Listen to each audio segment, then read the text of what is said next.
சொல்லு. என்ன? நீ பாரு எவ்வளோ அழகான வீடுகள்லாம் இருக்கு. நானும் இந்த உலகத்தில் எவ்வளவோ கஷ்டப்படுறேன், எவ்வளவோ துவா கேட்குறேன் அல்லாட்ட.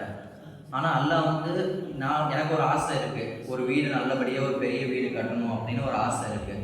ஆனால் அல்லாஹ் வந்து அதை வந்து எனக்கு கொடுக்கவே மாட்டேங்கிறேன், அதற்கான வலிமையை வந்து எனக்கு கொடுக்கவே மாட்டேங்கிறேன் மிஸ்ஸு. நானும் எவ்வளவோ நான் முயற்சி பண்ணிட்டேன், எனக்கு கிடைக்கவே மாட்டேங்குது மிஸ்ஸு. பார்த்துக்கலாம். अस्सलाम वालेकुम भाई। वालेकुम सलाम मुबारक भाई। நல்லா இருக்கீங்களா அப்ராஸ் பாய்? அல்ஹம்துலில்லாஹ் பாய்। மிஸ்டர் பாய் நல்லா இருக்கீங்களா? நல்லா இருக்கீங்க. வீட்ல எல்லாம் சௌக்கியமா பாய்? என்ன பாய் எப்பவுமே வந்து உங்களுடைய முகத்துல ஒரு சந்தோஷம் இருக்கும், இன்னைக்குன்னு பார்த்து ரொம்ப வருத்தப்படுறீங்க போல, என்ன ஆச்சு சொல்லுங்க. இல்லை பாய், உங்களுக்கே தெரிஞ்சது தான், நம்ம ஏரியாவில் நிறைய பேர் நிறைய வீடு கட்டிக்கிட்டே இருக்காங்க, பெரிய பெரிய வீடாக கட்டுறாங்க. நானும் அவங்கள மாதிரி தான் முயற்சி செய்கிறேன், இறைவன்கிட்ட பிரார்த்தனை செய்கிறேன். ஆனால் அல்லாஹ் எனக்கு ஒரு வீடை வந்து தர மாட்டேங்கிறான், அதற்கான சக்தியை வந்து எனக்கு தர மாட்டேங்கிறான் பாய். அவ்வளோதானா பாய்? இதெல்லாம் ஒரு பிரச்சனையா பாய்? தொடர்ந்து நீங்கள் முயற்சி செய்யுங்க, ஹலாலான முறையில் உங்களுடைய வியாபாரத்தை ஆக்கி கொள்ளுங்க. ஆடம்பரம் வேணாம், ஆனால் சொந்த வீடு கட்டுறதுக்காக ஹலாலான முயற்சி செஞ்சீங்க அப்படின்னா அல்லாஹ் உங்களுக்கு வந்து கண்டிப்பாக தருவான் பாய். அது மட்டும் இல்லாமல் இதை விட ஒரு சிறந்த விஷயத்தை நான் உங்களுக்கு சொல்லிட்டா பாய். அதாவது யார் வந்து ஒரு நாளைக்கு வந்து சுண்ணத்தான 12 ரக்காய் தொழுகிறாங்களோ அவங்களுக்காக அல்லாஹ் சுப்ஹானஹு வ தஆலா வந்து மாளிகையை வந்து கட்டித்தரான் அப்படிங்கிறது ஹதீஸ் வந்து சஹீஹ் முஸ்லீமில் வந்து இருக்கிறத நம்மளால் பார்க்க முடியுது. மாஷா அல்லாஹ். என்ன பாய் 12 ரக்காத்து பாய்? அதாவது அந்த 12 ரக்காயத்துங்கிறது என்ன அப்படின்னா வந்து வலியுறுத்தப்பட்ட சுண்ணத்தான தொழுகை பாய். ஃபஜருக்கு முன்னாடி 2 பாய், அதுக்கப்புறம் லுஹருக்கு முன்னாடி 4, லுஹருக்கு அப்புறம் 2, மக்ரிப்க்கு அப்புறம் 2, இஷாக்கு அப்புறம் 2, மொத்தம் எத்தனை ஆச்சு பாய்? 12 பாய். 12 ரக்காயத்து ஆச்சா?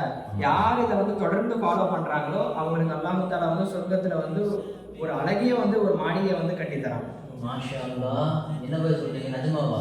ஆமாம் பாய், ஆமாம் பாய், இது ஹதீஸில் பதிவு செய்யப்பட்டிருக்கு சஹீஹ் முஸ்லீமில். ரொம்ப ஜஸாக்கல்லாஹ் பாய்.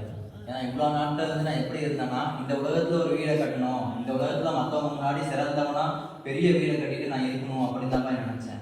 ஆனால் நீங்கள் சொன்ன இந்த வார்த்தைகள்லாம் கேட்டு இந்த உலகத்தில் நான் ஒரு வீடு கட்டுறேன்னா அது வந்து எப்படி அழிஞ்சு போயிடும், நல்லா உலகத்தை அழிக்கும் போது அதிகம் அழிச்சிடும். ஆனால் நீங்கள் சொன்னது மறுமையில் ஒரு நிரந்தரமான வீட்டுக்கு வந்து நீங்கள் ஒரு ஐடியா வந்து கொடுத்துருக்கீங்க.